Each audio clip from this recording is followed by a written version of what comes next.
Orthodoxy is the version of faith. Orthodox look, orthodox outlook, orthodox way of life, orthodox goal of life, orthodox mind, orthodox bent of mind. Being orthodox, we must have orthodox conviction. Join His Grace Yakomar Elias as he shares many facets of orthodoxy in Learn Orthodoxy with Mark Elias. പിതാവും പുത്രനും പരിശുദ്ധ റൂഹായുമായ ത്രിയേക ദൈവത്തിൻ്റെ തിരുനാമത്തിൽ തനിക്ക് സ്തുതി. Orthodox സഭയുടെ വിശ്വാസവും ഓർത്തഡോക്സ് സഭയുടെ വിശ്വാസത്തിൽ അധിഷ്ഠിതമായി വേദപുസ്തക പഠനവും നടത്തുവാൻ ആഗ്രഹിക്കുകയും വളരെയേറെ ശ്രദ്ധയോടെ കാത്തിരിക്കുകയും ചെയ്യുന്ന വിശ്വാസികളുടെ സമൂഹമേ, ദൈവത്തിൽ ശരണപ്പെട്ടുകൊണ്ട് ഇന്ന് നാം പഠിക്കുവാനും ഒന്നിച്ച് ചിന്തിക്കുവാനും ആഗ്രഹിക്കുന്നത് എന്തുകൊണ്ട് സത്യവിശ്വാസത്തിൽ നിന്നും തിരുവചന സത്യത്തിൽ നിന്നും ആളുകൾ തെറ്റിപ്പോകുന്നു എന്നുള്ളതാണ്.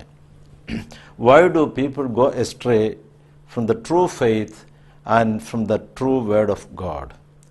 ഇത് നമ്മുടെ കർത്താവ് തന്നെ ശരിയായ ഉത്തരം നമുക്ക് തന്നിട്ടുണ്ട്.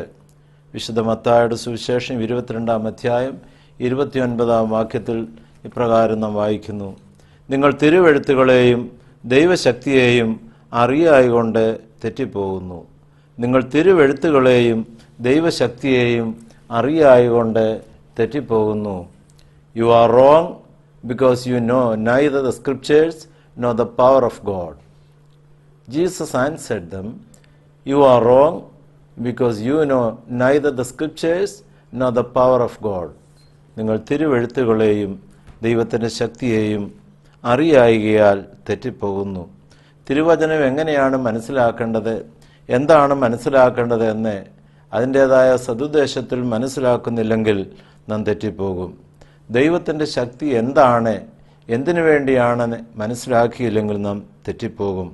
ആകയാൽ തിരുവചനം ശരിയായി പഠിക്കണം, ദൈവശക്തി എന്താണെന്ന് ശരിയായി മനസ്സിലാക്കണം.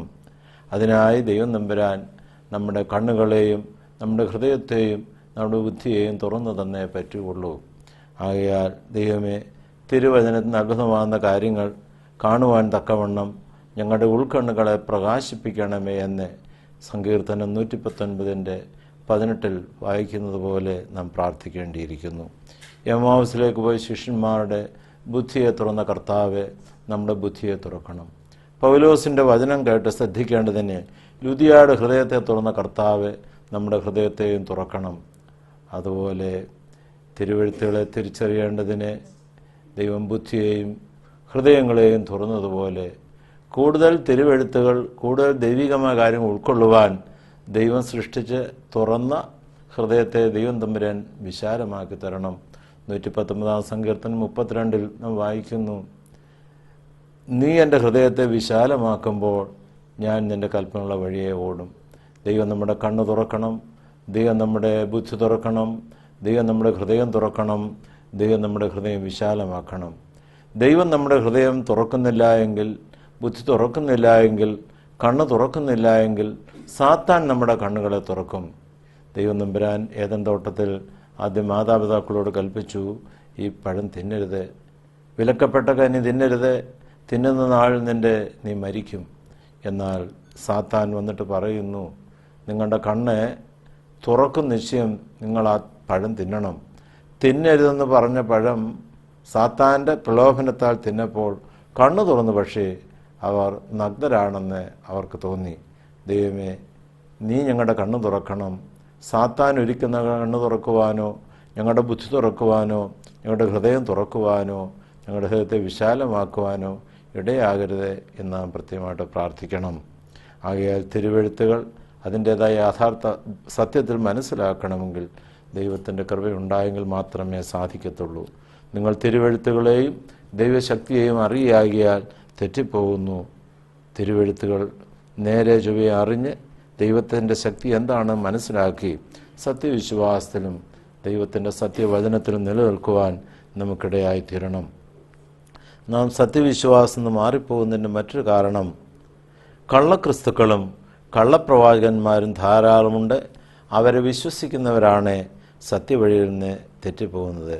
നമ്മുടെ കർത്താവ് തന്നെ കൽപ്പിച്ചിട്ടുണ്ട്, വിശുദ്ധ മത്തായിയുടെ സുവിശേഷം 24-ാം അധ്യായം 23-ഉം 24-ഉം വാക്യങ്ങൾ കൂടെ നാം പ്രത്യേകമായിട്ട് വായിക്കുന്നുണ്ട്.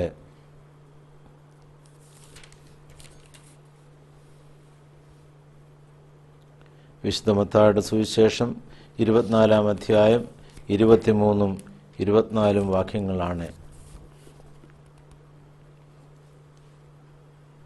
ഇതാ ക്രിസ്തു ഇവിടെ, അല്ല അവിടെ എന്ന് പറഞ്ഞാൽ വിശ്വസിക്കരുത്. കള്ളക്രിസ്തുക്കളും കള്ളപ്രവാചകന്മാരും എഴുന്നേറ്റ് കഴിയുമെങ്കിൽ വൃതന്മാരെയും തെറ്റിപ്പാനായി വലിയ അടയാളങ്ങളും അത്ഭുതങ്ങളും കാണിക്കും. ഓർത്തുകൊള്ളുവീൻ, ഞാൻ മുൻപ് കൂട്ടി നിങ്ങളോട് പറഞ്ഞിരിക്കുന്നു. 25-26 വാക്യം കൂടെ വായിക്കുന്നു. ആകയാൽ നിങ്ങളോട് അതാ അവൻ മരുഭൂമിയിലെന്ന് പറഞ്ഞാൽ പുറപ്പെടരുത്, ഇതാ അറകളിലെന്ന് പറഞ്ഞാൽ വിശ്വസിക്കുമരുത്. ആകയാൽ കള്ളക്രിസ്തുക്കളും കള്ളപ്രവാചകന്മാരും എഴുന്നേറ്റ് വരും. അപ്പോൾ അവരെ വിശ്വസിക്കുന്നത് കൊണ്ടാണ് നാം തെറ്റിപ്പോകുവാനിടയായിത്തീരുന്നത് എന്ന് കൃത്യമായിട്ട് ഓർക്കണം. കള്ളക്രിസ്തുക്കളും കള്ളപ്രവാചകന്മാരും വന്ന് അടയാളങ്ങളും അത്ഭുതങ്ങളും കാണിക്കും. അടയാളങ്ങളുടെയും അത്ഭുതങ്ങളുടെയും പുറകെ പോകുന്നവരും സത്യമാർഗം വിട്ട് തെറ്റിപ്പോകും. വിശുദ്ധ മത്തായിയുടെ സുവിശേഷം 16-ാം അധ്യായം 1-ാം വാക്യത്തിൽ പരീശന്മാരെ കർത്താവിൻ്റെ അടുക്കൽ വന്നിട്ട് ചോദിക്കുന്നുണ്ട്, ഞങ്ങൾ നിന്നെ കണ്ടു വിശ്വസിപ്പാൻ തക്കവണ്ണം ആകാശത്തിനൊരു അടയാളം കാണിച്ചു തരണമെന്ന് പരീക്ഷ ചോദിച്ചു. പരീശന്മാരും സാധുക്യരും ഒന്നു ചേർന്നാണ് വന്നത്. കർത്താവ് അതിന് ഉത്തരമായിട്ട് പറയുന്നു 4-ാം വാക്യത്തിൽ, ദോഷവും വ്യഭിചാരമുള്ള തലമുറ അടയാളം തിരയുന്നു. യോനയുടെ അടയാളമല്ലാതെ അതിന് അടയാളം ലഭിക്കുകയില്ല. യോനയുടെ അടയാളമല്ലാതെ മറ്റടയാളവും വിശ്വാസിക്ക് ആവശ്യമില്ല. യോന 3 രാവും 3 പകലും മത്സ്യത്തിൻ്റെ ഉള്ളിൽ കിടന്നതുപോലെ മനുഷ്യപുത്രൻ 3 രാവും 3 പകലും ഖബറിനുള്ളിലായിത്തീരുകയും അതിനുശേഷം ഉത്ഥാനം ചെയ്യുകയും ചെയ്യും. ഈ അടയാളത്തെക്കാൾ വലിയൊരു അടയാളം നമുക്ക് ലഭിക്കുവാനായിട്ടില്ല. ആകയാൽ കള്ളക്രിസ്തുക്കളിലും കള്ളപ്രവാചകന്മാരിലും ആശ്രയിച്ചു പോകുന്നവർ അടയാളങ്ങളുടെയും അത്ഭുതങ്ങളുടെയും പുറകെ പോയി തെറ്റിപ്പോകാനിടയായിത്തീരും. ആകയാൽ അടയാളങ്ങളുടെയും അത്ഭുതങ്ങളുടെയും പുറകെ പോകുവാൻ ഒരിക്കലും ഇടയാകരുത്. മിസ്രൈമിൽ മോശ കാണിച്ച അത്ഭുതങ്ങളിൽ ഏറി പങ്കും അവിടുത്തെ മന്ത്രവാദികൾ കാണിക്കുകയുണ്ടായി. ആകയാൽ അടയാളങ്ങളിലോ അത്ഭുതങ്ങളിലോ അല്ല നമ്മുടെ ആശ്രയം. ദോഷവും വ്യഭിചാരമുള്ള തലമുറയാണ് അടയാളം അന്വേഷിക്കുന്നത് എന്ന് മനസ്സിലാക്കണം. ചില ആളുകൾ പറയും, ഞാൻ കണ്ടു, എങ്ങനെ വിശ്വസിക്കാതിരിക്കും? കണ്ടു വിശ്വസിക്കുക എന്നുള്ള പ്രയോഗം തന്നെ തെറ്റാണ്. കണ്ടു മനസ്സിലാക്കുക, കാണാതെ വിശ്വസിക്കുക. നമ്മുടെ കർത്താവ് കൽപ്പിച്ചിട്ടുണ്ട്, കാണാതെ വിശ്വസിച്ചവർ ഭാഗ്യവാന്മാർ. കണ്ടു മനസ്സിലാക്കണം, കാണാതെ വിശ്വസിക്കണം. ഇബ്രാഹിം 11-ാം അധ്യായത്തിൽ 1-ാം വാക്യത്തിൽ വിശ്വാസമെന്നത് ആശിക്കുന്നതിൻ്റെ ഉറപ്പും കാണാത്ത കാര്യങ്ങളുടെ നിശ്ചയമെന്നാണല്ലോ നാം ഗ്രഹിക്കുന്നത്. ആകയാൽ നാം വഴിതെറ്റിപ്പോകാൻ മറ്റൊരു കാരണം കള്ളപ്രവാചകന്മാരെ ശോധന ചെയ്യുവാൻ അറിയാത്തത് കൊണ്ടാണ്. കള്ളപ്രവാചകന്മാരെ ശോധന ചെയ്യുവാൻ സാധിക്കണം. ഇതാ വിശുദ്ധ യോഹന്നാൻ്റെ ലേഖനം 1-ാം ലേഖനം 4-ാം അധ്യായത്തിൽ അദ്ദേഹം പ്രത്യേകമായിട്ട് നമ്മെ ഓർമ്മിപ്പിക്കുന്നുണ്ട്. യോഹന്നാന്, പ്രിയമുള്ളവരെ, കള്ളപ്രവാചകന്മാർ പലരും ലോകത്തിലേക്ക് പുറപ്പെട്ടിരിക്കയാൽ ഏത് ആത്മാവിനെയും വിശ്വസിക്കാതെ ആത്മാക്കൾ ദൈവത്തിൽ നിന്നുള്ളെന്ന് ശോധന ചെയ്യണം. പ്രിയമുള്ളവരെ, കള്ളപ്രവാചകന്മാർ പലരും ലോകത്തിലേക്ക് പുറപ്പെട്ടിരിക്കയാൽ ഏത് ആത്മാവിനെയും വിശ്വസിക്കാതെ ആത്മാക്കൾ ദൈവത്തിൽ നിന്നുള്ളതെന്ന് ശോധന ചെയ്യണം. നമ്മുടെ കർത്താവ് തന്നെ കൽപ്പിച്ച നാം കേട്ട് കഴിഞ്ഞു. കള്ളക്രിസ്തുക്കളും കള്ളപ്രവാചകന്മാരും എഴുന്നേറ്റ് കഴിയുമെങ്കിൽ വൃതന്മാരെയും തെറ്റിക്കുവാനായി വലിയ അത്ഭുതങ്ങളും അടയാളങ്ങളും കാണിക്കും. ഓർത്തുകൊള്ളുവീനെന്ന് കർത്താവ് കൽപ്പിച്ചിട്ട് പോയി. ആകയാൽ കള്ളപ്രവാചകന്മാരെ നാം പ്രത്യേകമായിട്ട് സൂക്ഷിക്കുന്നില്ല എങ്കിൽ, അവരെ തിരിച്ചറിയുവാൻ സാധിക്കുന്നില്ല എങ്കിൽ നാം വഴിതെറ്റിപ്പോകും, യാതൊരു സംശയവുമില്ല.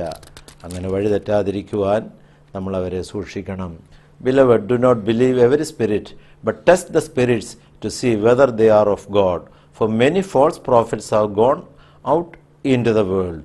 Beloved, do not believe every spirit, but test the spirits to see whether they are of God. For many false prophets have gone out into the world. ധാരാളം കള്ളപ്രവാചകന്മാർ ലോകത്തിലേക്ക് പുറപ്പെട്ടിട്ടുണ്ട്. അവരെ നാം പരിശോധിക്കണം. സാധാരണ ജീവിതത്തിൽ പോലും നമ്മുടെ അമ്മമാരെ പല പരിശോധനയ്ക്ക് സാധാരണ കാര്യങ്ങൾ വിധേയപ്പെടുത്തും. നല്ല മത്സ്യം വാങ്ങുമ്പോൾ പഴയ കാലത്ത് ഐസും അമോണിയും ഇടാത്ത മത്സ്യം പെട്ടെന്ന് ചീഞ്ഞു പോകുമായിരുന്നു. അതുകൊണ്ട് മത്തി വാങ്ങുമ്പോൾ അതിൻ്റെ ചെകള പൊക്കി നോക്കും, അത് പഴുത്തതാണോ എന്നറിയാൻ. അവർക്ക് മത്തി പഴുത്തതാണോ മത്സ്യം പഴുത്തതാണോ ചീഞ്ഞതാണോ എന്നറിയാൻ സാധിക്കും. അരി മേടിച്ചാൽ ഉണങ്ങിയതാണോന്നറിയാൻ കുറിച്ചു നോക്കും. അതുപോലെ ഒരു തേങ്ങ നാളികേരം എടുത്ത് വിളഞ്ഞതാണോന്നറിയാൻ കുലുക്കി നോക്കും. അതുപോലെ ചക്ക ഇടുമ്പോൾ വിളഞ്ഞതാണെന്നറിയാൻ തുന്നിച്ചു നോക്കും. അതുപോലെ പലവിധമായ കാര്യങ്ങൾ അവർ പഠിച്ചിരുന്നു.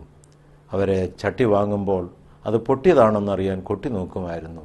ചില ആൾ കൊട്ടി നോക്കും, പക്ഷെ കൊട്ടുന്നവൾ പൊട്ടിയാണെങ്കിൽ യാതൊരു വിശേഷമില്ല. ആകയാൽ പ്രിയപ്പെട്ടവരെ, നിങ്ങൾക്ക് സാധാരണ ദൈനംദിന ജീവിതത്തിൽ ചികള പൊക്കി നോക്കാൻ അറിയാം, അരി കുറിക്കുവാൻ അറിയാം, ചക്ക തുന്നി നോക്കുവാൻ അറിയാം, തേങ്ങ കുലുക്കുവാൻ അറിയാം, ചട്ടി കൊട്ടുവാൻ അറിയാം. ആകയാൽ രക്ഷിക്കപ്പെട്ടതാണോ രക്ഷിക്കപ്പെട്ടോ എന്ന് ചോദിച്ച് വേദപുസ്തകവുമായി നിങ്ങളുടെ അരിയത്തെത്തുന്ന സഹോദരീ സഹോദരന്മാർ ദൈവത്തിൽ നിന്നാണോ സാത്താനിൽ നിന്നാണോ എന്നവരെ തിരിച്ചറിയുവാനായിട്ട് സാധിക്കണം. അക്കാര്യം പ്രത്യേകമായിട്ട് നോക്കണം. നാം തിരിച്ചറിയുവാൻ നാം ബാധ്യസ്ഥരാണ്, അല്ലെങ്കിൽ നാം വഴിതെറ്റിപ്പോകും എന്നുള്ള കാര്യം പ്രത്യേകം ഓർത്തുകൊള്ളണം. അതുപോലെ തന്നെ നാം എന്തുകൊണ്ട് തെറ്റിപ്പോകുന്നു എന്നുള്ളതിന് മറ്റൊരു കാരണം, ക്രിസ്തുവിനെതിരെ വഴിപിഴച്ച പല സുവിശേഷങ്ങൾ വരുന്നുണ്ട്. ക്രിസ്തുവിനെതിരെയുള്ള വഴിപിഴച്ച സുവിശേഷങ്ങളിലേക്ക് മറിയുന്നത് കൊണ്ട് നമ്മൾ തെറ്റിപ്പോകുന്നു. നമ്മൾ പ്രത്യേകമായിട്ട് കുർബാനയിൽ പരിശുദ്ധനായ പൗലോസ്ലീഹായുടെ ലേഖനങ്ങൾ വായിക്കുന്നതിന് മുമ്പേ നാം പാടുന്ന ഗീതം അതാണല്ലോ. അതിനകത്ത് പൗലോസ്ലീഹാ ധന്യൻ ചൊൽകേട്ടേനി ദേവം നിങ്ങളെ ഞങ്ങൾ അറിയിച്ചതിനെതിരായി ഇങ്ങൊരുവൻ വന്നറിയിച്ചാൽ വാനവനെങ്കിലും ആദൂതൻ താനേൽക്കും സഭയിൻ അവം പലതരം ഉപദേശങ്ങളഹോ പാരിൽ മുളച്ചു പരക്കുന്നു ദൈവത്തിനുപദേശം തൊട്ടവസാനിപ്പിപ്പോൻ ധന്യൻ. ഓർത്തഡോക്സ് സഭയിലെ ആരാധനയിൽ വേദപുസ്തകത്തിൻ്റെ പരാമർശമില്ല എന്ന് തെറ്റിദ്ധരിച്ച ആളുകൾ പറയാറുണ്ട്. ഏറ്റവും കൂടുതൽ ആരാധനയിൽ വേദപുസ്തകം ഉപയോഗിക്കുന്നത് പൗരസ്ത്യ സഭ തന്നെയാണ്, ഓർത്തഡോക്സ് സഭയാണ്. നാം ഇപ്പോൾ കേട്ട ഗീതം എടുത്തിരിക്കുന്നത് പരിശുദ്ധനായ പൗലോസ്ലീഹ ഗലാത്യർക്കെഴുതിയ ലേഖനം 1-ാം അധ്യായം 6 മുതൽ 9 വാക്യങ്ങളാണ്. ക്രിസ്തുവിൻ്റെ കൃപയാൽ നിങ്ങളെ വിളിച്ചവനെ വിട്ട് നിങ്ങൾ ഇത്ര വേഗത്തിൽ വേറൊരു സുവിശേഷത്തിലേക്ക് മറിയുന്നതുകൊണ്ട് ഞാൻ ആശ്ചര്യപ്പെടുന്നു.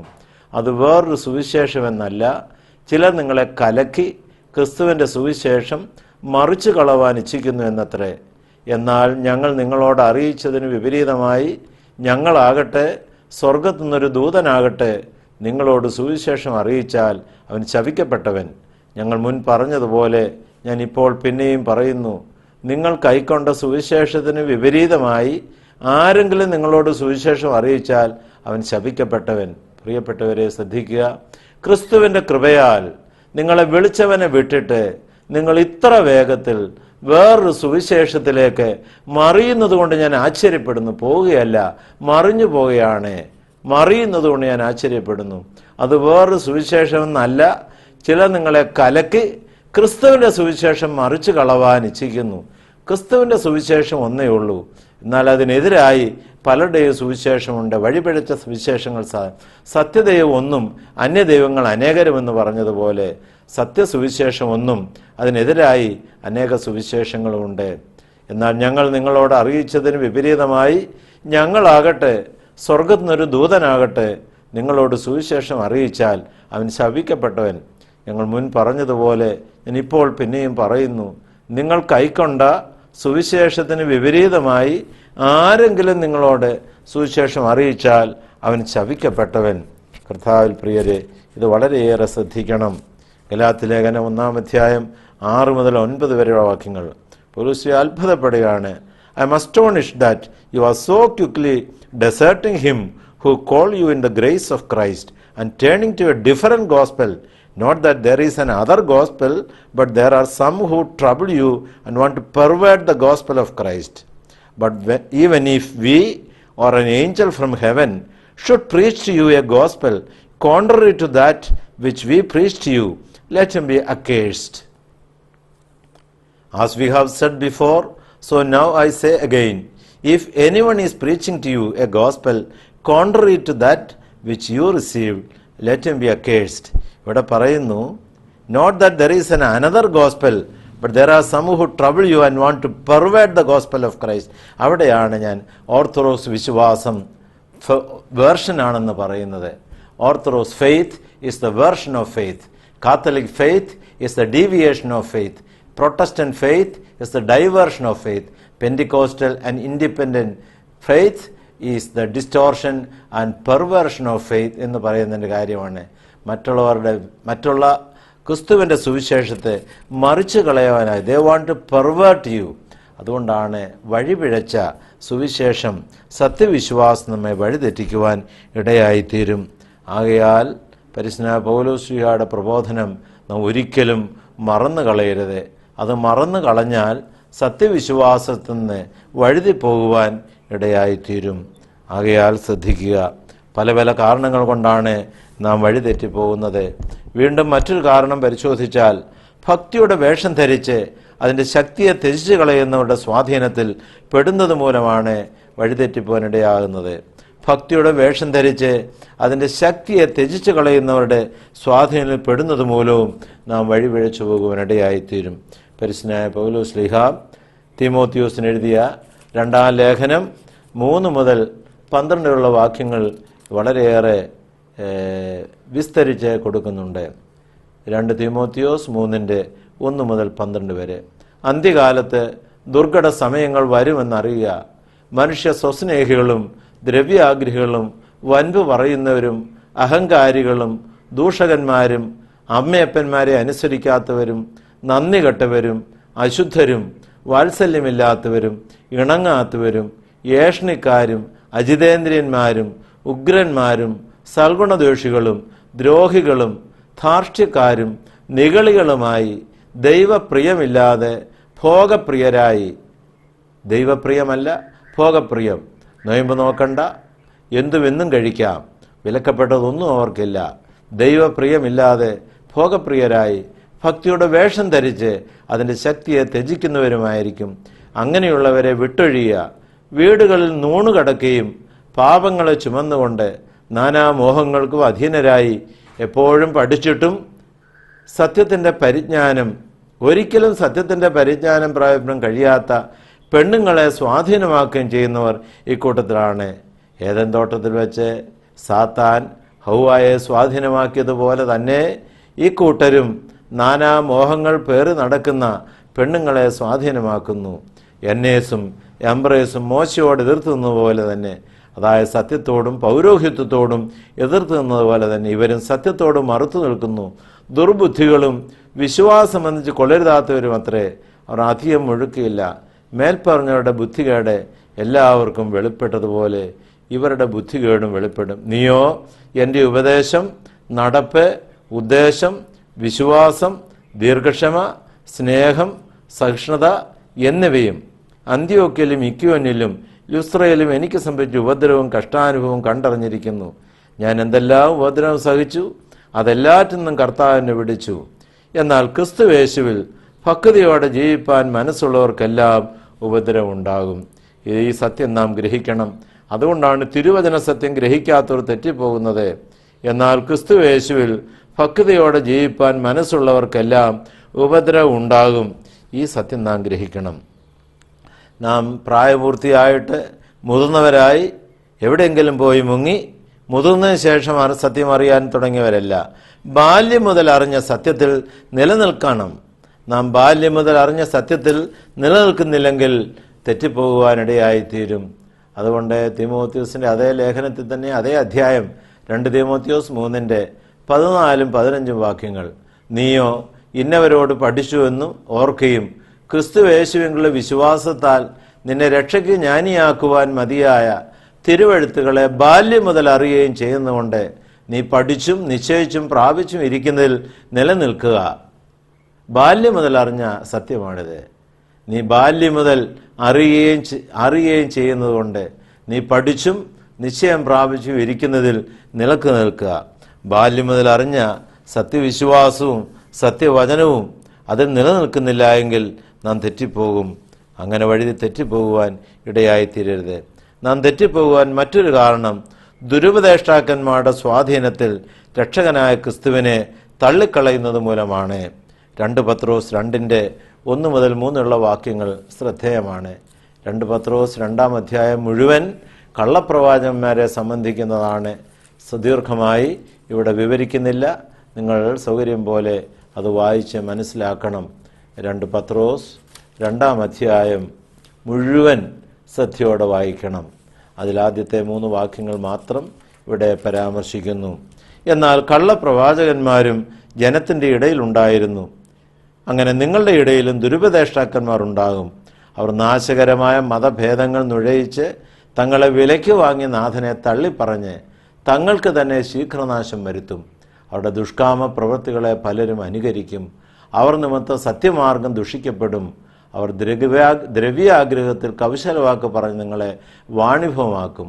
അവർക്ക് പൂർവ്വകാലം മുതൽ ന്യായവിധി താമസിയാതെ വരുന്നു. അവരുടെ നാശം ഉറങ്ങുന്നുമില്ല.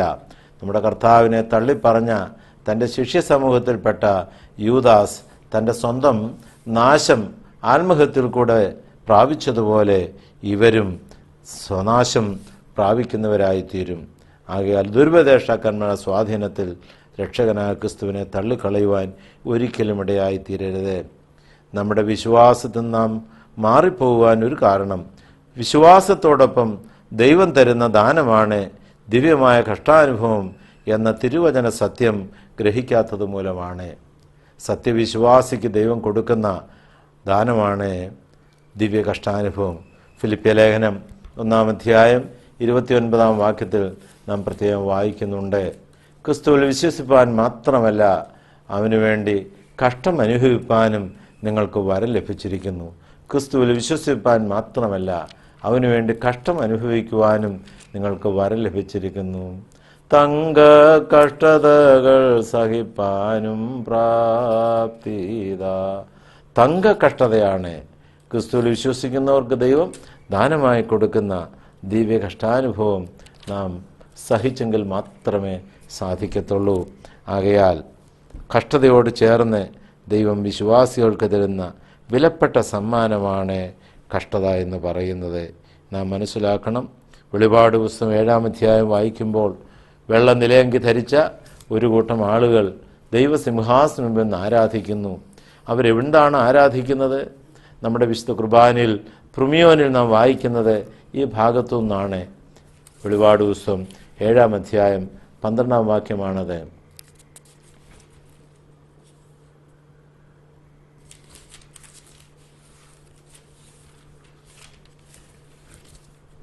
സ്തുതിയും സ്തോത്രവും പ്രാഭവും പോഴ്ചയും ഒരു നാളും മാഞ്ഞു പോകുന്നില്ല എന്ന നല്ല ഉന്നതിയും എല്ലായ്പ്പോഴും ഇടവിടാതെ കരയേറ്റുവാൻ അടിയങ്ങൾ യോഗ്യരായിത്തീരണമേ.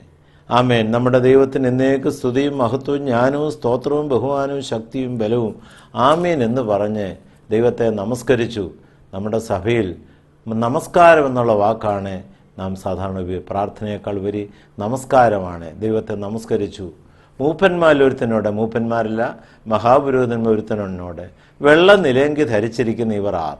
എവിടെ നിന്ന് വന്നു? ദൈവത്തെ ആരാധിക്കുവാൻ വരുന്നവരെ വെള്ള നിലയങ്കി വെള്ള വസ്ത്രം ധരിക്കുന്നത് യുക്തമായിരിക്കും. പണ്ട് വെള്ളച്ചട്ടയും വെള്ളമുണ്ടും വെള്ള ഉടുപ്പും ഒക്കെ ആയിരുന്നു. ഇന്നെല്ലാം മാറി പല നിറങ്ങൾ, ചെറിയ പുള്ളി, വലിയ പുള്ളി, ചെറിയ കള്ളി, വലിയ കള്ളികളൊക്കെ ഉണ്ട്. ആകയാൽ സത്യദൈവത്തെ നമസ്കരിപ്പാൻ ആരാധനയ്ക്ക് വരുന്നവരെ വെള്ളവസ്ത്രധാരികളായി വരുന്നുവെങ്കിൽ വളരെ ശ്രേഷ്ഠമായിരിക്കും. ബാഹ്യമായ വസ്ത്രം മാത്രം വെള്ളയായാൽ പോരാ, അകം കൂടെ വെള്ളയായിരിക്കണം. മനസ്സാ വാച കർമ്മണ ശുദ്ധിയോടുകൂടി, ത്രികരണ ശുദ്ധിയോടുകൂടി ബാഹ്യമായ ആന്തരികമായും ശുദ്ധി നേടിയവരായിരിക്കണം. അവരെവിടെ നിന്ന് വന്നവരാണ്?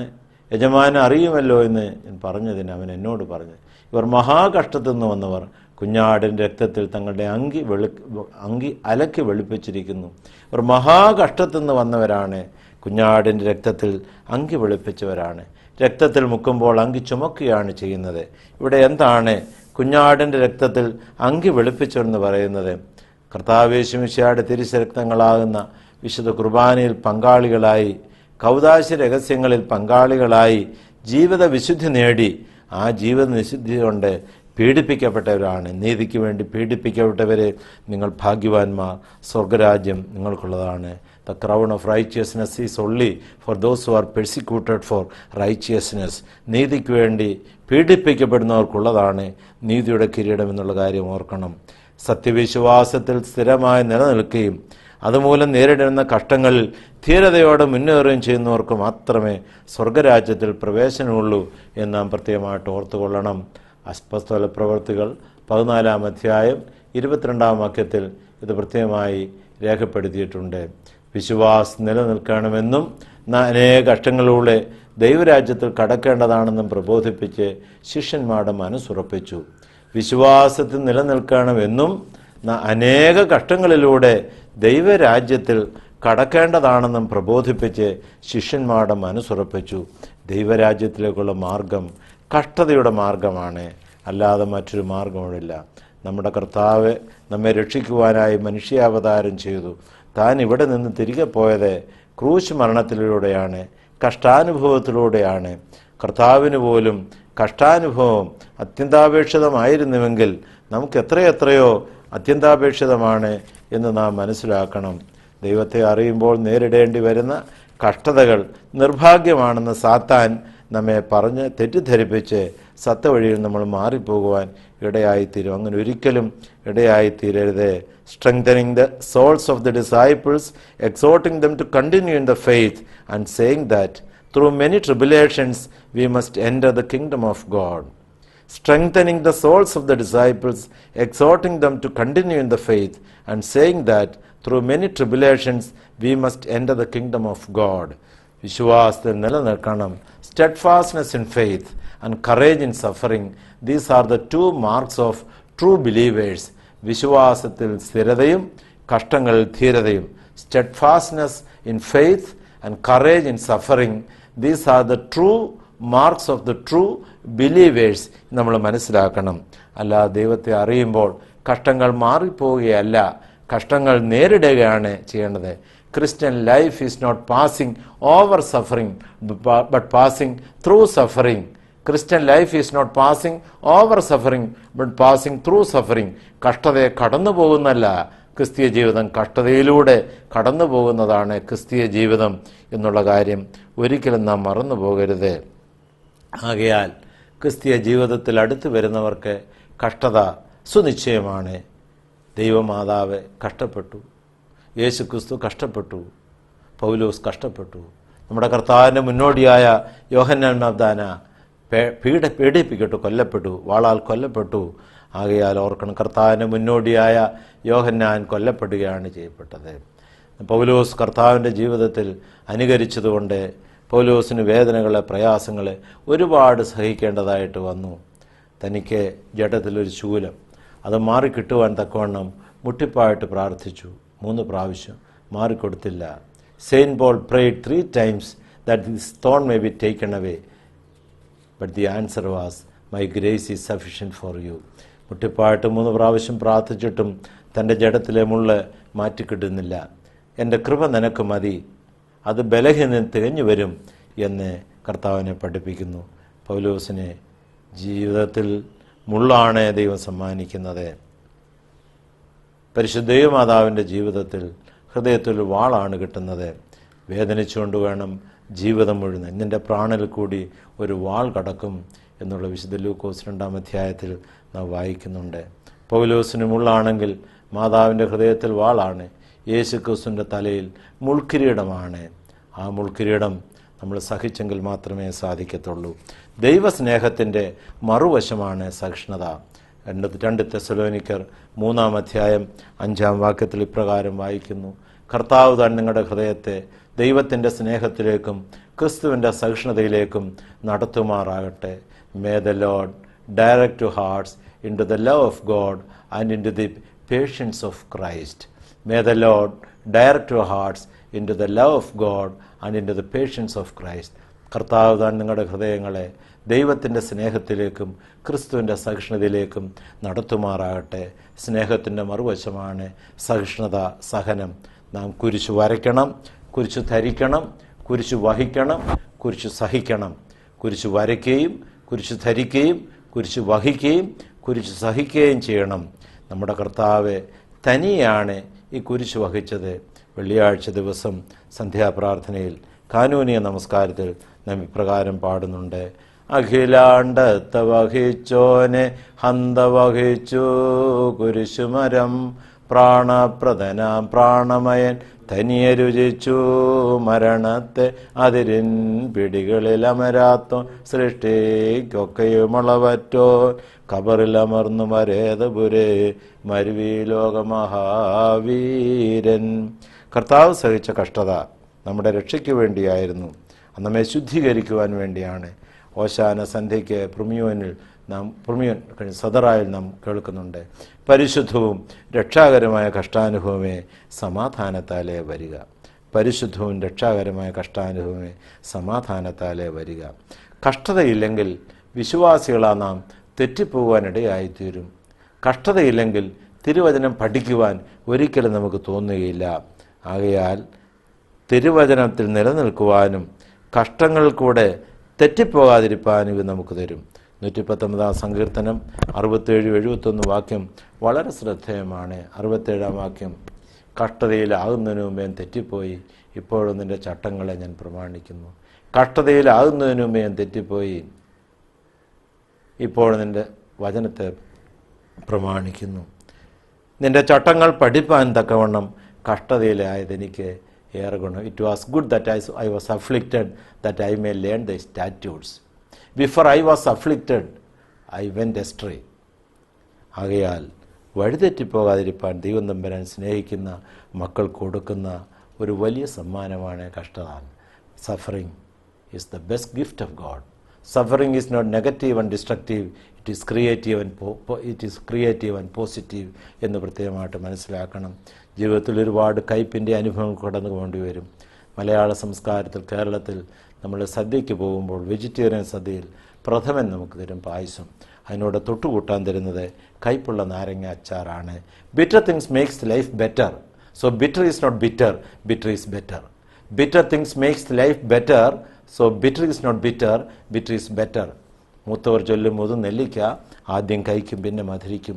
നെല്ലിക്ക കഴിക്കുമെങ്കിലും പിന്നെ മധുരിക്കും. പാവയ്ക്ക കഴിക്കുന്നതാണെങ്കിലും ഡയബറ്റിസ് ഉള്ള ആളുകൾ അത് ഇഷ്ടപ്പെടും. ആ കയ്പാണ് രോഗശമനത്തിന് സഹായമാകുന്നത്. ആകയാൽ പാപമംഗലമായ ജീവിതത്തിൽ നാശയോഗ്യരായ നമ്മൾ നശിക്കാതിരിക്കുവാൻ തക്കവണ്ണം, വഴി തിരിഞ്ഞ് മാനസാന്തരത്തിലേക്ക് വരുവാൻ തക്കവണ്ണം കഷ്ടങ്ങളും നഷ്ടങ്ങളും ഒക്കെ നല്ലതാണ്. ആകയാൽ ദൈവജനത്തിന് തരുന്ന 2 കാര്യമാണ് തീരാത്ത കഷ്ടതയും തോരാത്ത കണ്ണുനീരും. തീരാത്ത കഷ്ടതയും തോരാത്ത കണ്ണുനീരും നമ്മുടെ ജീവിതത്തിൽ വരുമ്പോൾ ദൈവം നമ്മെ സ്നേഹിക്കുന്നു, നമ്മെ തെരഞ്ഞെടുക്കുന്നു എന്ന് പ്രത്യേകം. God has shortlisted you. God has enlisted you. God has enlisted you and shortlisted you എന്ന് പ്രത്യേകമായിട്ട് മനസ്സിലാക്കണം. ഒരു കാര്യം കൂടെ പറഞ്ഞുകൊണ്ട് ഇന്നത്തെ പഠനം നമുക്ക് അവസാനിപ്പിക്കാം. ദൈവജനത്തിൻ്റെ കഷ്ടതയും ക്രിസ്തുവിന് വേണ്ടി നിന്നയും സഹിക്കുവാൻ തയ്യാറാകുന്നവർക്ക് മാത്രമേ സത്യക്രിസ്ത്യാനികളായി ജീവിക്കാൻ സാധിക്കത്തുള്ളൂ. ദൈവജനത്തിൻ്റെ ഓഹരിയാണ് കഷ്ടത. ആകയാൽ ദൈവജനത്തോടുകൂടെ കഷ്ടം അനുഭവിക്കുവാനും ക്രിസ്തുവിന് വേണ്ടി നിന്ന സഹിക്കുവാനും തയ്യാറല്ലെങ്കിൽ നമുക്ക് ക്രിസ്ത്യാനിയായി, സത്യക്രിസ്ത്യാനിയായി ജീവിക്കാൻ സാധിക്കില്ല. നാമധേയ ക്രിസ്ത്യാനിയായിട്ടൊക്കെ ജീവിക്കാം, അതല്ലല്ലോ കാരണം. എബ്രായ ലേഖനം 11-ാം അധ്യായം 24-25 വാക്യങ്ങൾ വായിക്കുമ്പോൾ ഇത് വളരെ സ്പഷ്ടമാണ്. വിശ്വാസത്താൽ മോശ താൻ വളർന്നപ്പോൾ പാപത്തിൻ്റെ തൽക്കാല ഭോഗത്തേക്കാൾ ദൈവജനത്തോടുകൂടെ കഷ്ടം അനുഭവിക്കുന്നത് തിരഞ്ഞെടുത്തു. വിശ്വാസത്താൽ മോശ താൻ വളർന്നപ്പോൾ പാപത്തിൻ്റെ തൽക്കാല ഭോഗത്തേക്കാൾ ദൈവജനത്തോടുകൂടെ കഷ്ടം അനുഭവിക്കുന്നത് തിരഞ്ഞെടുത്തു. പ്രതിഫലം നോക്കിയതുകൊണ്ട് ഫറവോന്റെ പുത്രിയുടെ മകൻ എന്ന് വിളിക്കപ്പെടുന്ന നിരസിക്കുകയും മിസ്രൈമിലെ നിക്ഷേപങ്ങളെക്കാൾ ക്രിസ്തുവിൻ്റെ നിന്ന വലിയ ധനമെന്ന് എണ്ണുകയും ചെയ്തു. പ്രതിഫലം നോക്കിയതുകൊണ്ട് ഫറവോന്റെ പുത്രിയുടെ മകൻ എന്ന് വിളിക്കപ്പെടുന്ന നിരസിക്കുകയും മിസ്രൈമിലെ നിക്ഷേപങ്ങളെക്കാൾ ക്രിസ്തുവിൻ്റെ നിന്ന വലിയ ധനമെന്ന് എണ്ണുകയും ചെയ്തു. ഒന്ന് ചിന്തിച്ചു നോക്കുക. പുരാതന കാലത്തെ ഒരു മഹാസാമ്രാജ്യമായിരുന്നു മിസ്രൈം, ഈജിപ്ഷ്യൻ എംപയർ. അതിൻ്റെ കിരീടാവകാശി 40 വർഷത്തെ രാജകീയ പരിശീലനമെല്ലാം കഴിഞ്ഞു. കിരീടധാരണത്തിന് തൊട്ടു മുൻപേ അദ്ദേഹം അതെല്ലാം വലിച്ചെറിഞ്ഞവരാണ്. കൊട്ടാരം ചെങ്കോൽ, സിംഹാസനം, സാമ്രാജ്യത്തിൻ്റെ സ്വത്ത്, ഇതെല്ലാം വലിച്ചെറിഞ്ഞ് എന്തുകൊണ്ടാണ്? ആ സിംഹാസനത്തിൽ നിന്ന് ദൈവജനത്തെ പീഡിപ്പിക്കുന്നതിനേക്കാൾ നല്ലത് ആ രാജകീയ സിംഹാസനത്തിൽ നിന്ന് ഓടിപ്പോയി ദൈവജനത്തോടുകൂടെ കഷ്ടമനുഭവിക്കുന്നത് തിരഞ്ഞെടുക്കുകയാണ് നല്ലതെന്ന് അദ്ദേഹം കണ്ടു. ആകയാൽ വിശ്വാസത്താൽ മോശതാൻ വളർന്നപ്പോൾ പാപത്തിൻ്റെ തൽക്കാല ഭോഗത്തേക്കാൾ ദൈവജനത്തോടുകൂടെ കഷ്ടമനുഭവിക്കുന്നത് തിരഞ്ഞെടുത്തു. By faith, Moses, when he was grown up, refused to be called the son of Pharaoh's daughter, choosing rather to share ill treatment with the people of God than to enjoy the fleeting pleasures of sin. By faith, Moses, when he was grown up, refused to be called the son of Pharaoh's daughter, choosing rather to share ill treatment with the people of God than to enjoy the fleeting pleasures of sin. പാപത്തിൻ്റെ തൽക്കാല ഭോഗത്തേക്കാൾ കൊട്ടാര സുഖം, കൊട്ടാരധനം, കൊട്ടാരധനം, സുഖം, സ്ഥാനം, ധനം, ഇത് ഈ മൂന്ന് മോഹങ്ങളാണ് സാത്താൻ തരുന്നത്. Passions, positions and possessions, lust, pride and greed, ജഡമോഹം, കൺമോഹം, ജീവനത്തിൻ്റെ പ്രതാപം, ഇത് മൂന്നും വലിച്ചെറിയുവാൻ മോശയ്ക്ക് സാധിച്ചു. വിശ്വാസത്തിൻ്റെ കണ്ണുകൊണ്ട് അദ്ദേഹം കണ്ടപ്പോൾ ഇതിലും വലിയ ആശ്വാസം അദ്ദേഹത്തിന് ലഭിക്കുവാനിടയായി തീർന്നു. ആകയാൽ വിശ്വാസത്തിൽ വളരുമ്പോൾ നാമും പാപത്തിൻ്റെ തൽക്കാല ഭോഗത്തേക്കാൾ ദൈവജനത്തോടുകൂടെ കഷ്ടം തിരഞ്ഞെടുക്കുവാനിടയായി തീരണം. Choosing rather to share ill treatment with the people of God than to enjoy the fleeting pleasures of sin എന്നാണ് പറയുന്നത്. ആകയാൽ നമ്മൾ ദൈവത്തിൻ്റെ സത്യവിശ്വാസത്തിലും സത്യപാതയിലും പോകുമ്പോൾ നേരിടേണ്ടി വരുന്ന കഷ്ടങ്ങളും നഷ്ടങ്ങളും നിന്ദകളും പഴികളും സസന്തോഷം സഹിക്കണം. സഹനമാണ് ക്രിസ്തീയ ജീവിതത്തിൻ്റെ സന്തോഷം എന്നുള്ള കാര്യം ഓർക്കണം. ആകയാൽ നമ്മുടെ കർത്താവ് ഗിരിപ്രഭാഷണത്തിൽ ഇപ്രകാരം നമ്മെ പഠിപ്പിക്കുന്നു. 5-ാം അധ്യായം, വിശുദ്ധ മത്തായി 5-ാം അധ്യായം 10 മുതൽ 12 വാക്യങ്ങളിൽ, നീതിക്ക് വേണ്ടി പീഡിപ്പിക്കപ്പെട്ടവരെ നിങ്ങൾ ഭാഗ്യവാന്മാർ, സ്വർഗരാജ്യം നിങ്ങൾക്കുള്ളതാണ്. എൻ്റെ നാമനിമിത്തം മറ്റുള്ള നിങ്ങളെ പഴിക്കുകയും ദുഷിക്കുകയും സകലവും കളവായി പറയുകയും ചെയ്യുമ്പോൾ നിങ്ങൾ ഭാഗ്യവാന്മാർ എന്നാണ് പറയുന്നത്. എൻ്റെ നിമിത്തം നിങ്ങളെ പഴിക്കുകയും ഉപദ്രവിക്കുകയും നിങ്ങളെക്കൊണ്ട് എല്ലാ തിന്മയും കളവായി പറയുകയും ചെയ്യുമ്പോൾ നിങ്ങൾ ഭാഗ്യവാന്മാർ, സ്വർഗത്തിൽ നിങ്ങളുടെ പ്രതിഫലം വലുതാകൊണ്ട് സന്തോഷിച്ചുല്ലസിപ്പീൻ. ഈ പ്രതിഫലമാണ് മോശ കണ്ടത്. പ്രതിഫലം നോക്കിയത് കൊണ്ട് ഫറവോൻ്റെ പുത്രിയോട്, നാം ഇന്ന് പള്ളിയിൽ വരുന്നതും പ്രാർത്ഥിക്കുന്നതും എഴുതിരി കത്തിക്കുന്ന നേർച്ചഴിഞ്ഞും മക്കൾക്ക് എൻട്രൻസ് പാസ്സാകാൻ, എൻജിനീയറിങ്ങിന് അഡ്മിഷൻ കിട്ടാൻ, മെഡിസിൻ അഡ്മിഷൻ കിട്ടാൻ, ചൊറി മാറാൻ, പനി മാറാൻ, എന്തെന്നെല്ലാം വിഷയങ്ങളാണ് നമ്മുടെ പ്രാർത്ഥനാ വിഷയങ്ങൾ. ദൈവത്തിൻ്റെ മക്കൾ എന്ത് വിഷയം ചോദിച്ചാലും ദൈവം തരുന്നത് കൃപ മാത്രമാണ്. എൻ്റെ കൃപ നിനക്ക് മതി. അതുകൊണ്ടാണ് പിതാക്കന്മാർ നമ്മെ പഠിപ്പിച്ചത്, കൃപ മാത്രം ചോദിച്ചാൽ മതി. കൃപ ചെയ്യണമേ നാഥ, കൃപ ചെയ്യണമേ. വീണ്ടും ചൊല്ലും, അലിവോടു കൃപ ചെയ്യുക നാഥ. ദുഃഖവെള്ളിയാഴ്ച വളരെ ദീർഘമായി നമ്മൾ ചൊല്ലും, നീട്ടി ചൊല്ലും. ഉണ്ടാകുൾ കൃപ പാപികളാം ഞങ്ങളിലും ദൈവത്തിൻ്റെ കൃപ, എൻ്റെ കൃപ നിനക്ക് മതി. ആകയാൽ സത്യവിശ്വാസത്തിൻ്റെ പാതയിൽ ഉറച്ചു നിൽക്കുവാൻ ഇടയായി തീരണം. നാം ട്രാക്കിൽ അല്ലെങ്കിൽ ട്രാപ്പിൽ പെട്ടുപോകും. Be on the Christian track or you will be in the anti Christian trap. അതുകൊണ്ടാണല്ലോ സൺഡേ സ്കൂളിൽ വിടാതെ വീട്ടിൽ വേദപുസ്തകം പഠിപ്പിക്കാതെയും പ്രാർത്ഥിക്കാതെയും പോകുന്ന കുഞ്ഞുങ്ങൾ വളർന്ന് കേരളത്തിന് വെളിയിൽ പോയി മറ്റ് സ്ഥലങ്ങളിലാകുമ്പോൾ അവർ ആരാധനയ്ക്ക് ദൈർഘ്യം കൂടുന്നു, മലയാളം അറിയത്തില്ല എന്നെല്ലാം പറഞ്ഞ് മറ്റു കൂട്ടായ്മകൾ, born again, praise and worship അവിടെ എല്ലാം പോകുന്നു. ഏകദേശം 1000-ൽ പരം ഓർത്തഡോക്സ് കുട്ടികൾ പഠിക്കുന്ന സ്ഥലമാണ് മംഗലാപുരം. 100 കുട്ടികൾ പോലും പള്ളിയിൽ വരുന്നില്ല എന്ന് പറയുമ്പോൾ നിങ്ങൾ പള്ളിയിൽ പോകണ്ട എന്ന് പഠിപ്പിച്ചു വിട്ട മാതാപിതാക്കളെ കാണുവാൻ സാധിക്കും. +2 ആകുമ്പോഴേ കാഞ്ഞിരപ്പള്ളിയിലോ തൃശ്ശൂർ PC തോമസിൻ്റെ അവിടെ ഒക്കെ വിടും. കത്തോലിക്ക പള്ളിയിലോ ഷൈലിലോ എവിടെയെങ്കിലും 5 മിനിറ്റ് നിന്ന് അവർ തിരിച്ചു വരും. അവർക്ക് എവിടെയെങ്കിലും പോയി നിന്നാൽ മാത്രം മതി. അതല്ല, സത്യവിശ്വാസത്തിൽ നിലനിൽക്കുവാനായിട്ട് സാധിക്കണം. പ്രിയപ്പെട്ടവരെ, ഓർത്തഡോക്സ് ഫെയ്ത്ത് എന്ന് പറയുന്നത് തട്ടുകട എക്സ്പീരിയൻസ് അല്ല, ഇത് 5 സ്റ്റാർ ഹോട്ടൽ എക്സ്പീരിയൻസ് ആണ്. തട്ടുകടയിൽ പോയി പെട്ടെന്ന് ഇറങ്ങി വരുന്ന അനുഭവമല്ല. 5 സ്റ്റാർ എക്സ്പീരിയൻസ് ആണ്. വളരെ സമയം അവിടെ ചെലവഴിക്കണം, വളരെ പണം ചെലവഴിക്കണം, വളരെ ബുദ്ധിമുട്ടുകളും ക്ലേശങ്ങളും സഹിക്കണം.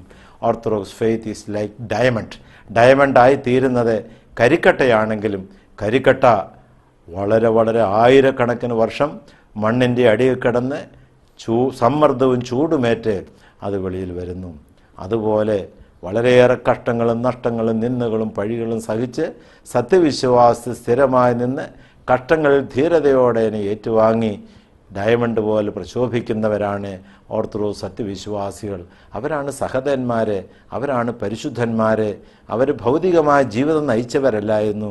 ലോകം താത സഹോദരർ ജാതിയതും തറവാടും ആകെയുപേക്ഷിച്ചേശുവിനായി മരണം സ്നേഹിച്ച സഹദേന്മാര സദാ കാലം സ്മരണം ചെയ്വതു നന്നേറ്റം. ഭൗതികമായ പ്രതിഫലമല്ല ക്രിസ്ത്യാനികളാണ് നാം നോക്കേണ്ടത്. ഇവിടെ ഉടുക്കുവാനും ഉണ്ണുവാനും ഉണ്ടെങ്കിൽ മതി എന്ന് തിരുവചനം നമ്മെ പഠിപ്പിക്കുന്നു. നമ്മുടെ പ്രതിഫലമെന്ന് പറയുന്നത് കർത്താവ് രണ്ടാമത് വരുമ്പോഴാണ്. നല്ലവരെയും ദുഷ്ടന്മാരെയും തമ്മിൽ വേർതിരിക്കും. നല്ലവരെ വലതുവശം, എൻ്റെ പിതാവിനാൽ അനുഗ്രഹിക്കപ്പെട്ടവരെ, ലോകസ്ഥാപനമെന്ന് നിങ്ങൾക്കായി ഒരുക്കിയിരിക്കുന്ന രാജ്യം അവകാശമാക്കിക്കൊള്ളുവീൻ. എനിക്ക് വിശന്നു, നിങ്ങൾ ഭക്ഷിപ്പാൻ തന്നു. എനിക്ക് ദാഹിച്ചു, നിങ്ങൾ കുടിപ്പാൻ തന്നു. ഞാൻ രോഗിയായിരുന്നു, നിങ്ങൾ എന്നെ വന്നു കണ്ടു. ഞാൻ തടവിലായിരുന്നു, നിങ്ങൾ എന്നെ സന്ദർശിച്ചു. ഞാൻ നഗ്നനായിരുന്നു, നിങ്ങൾ എന്നെ ഉടുപ്പിച്ചു.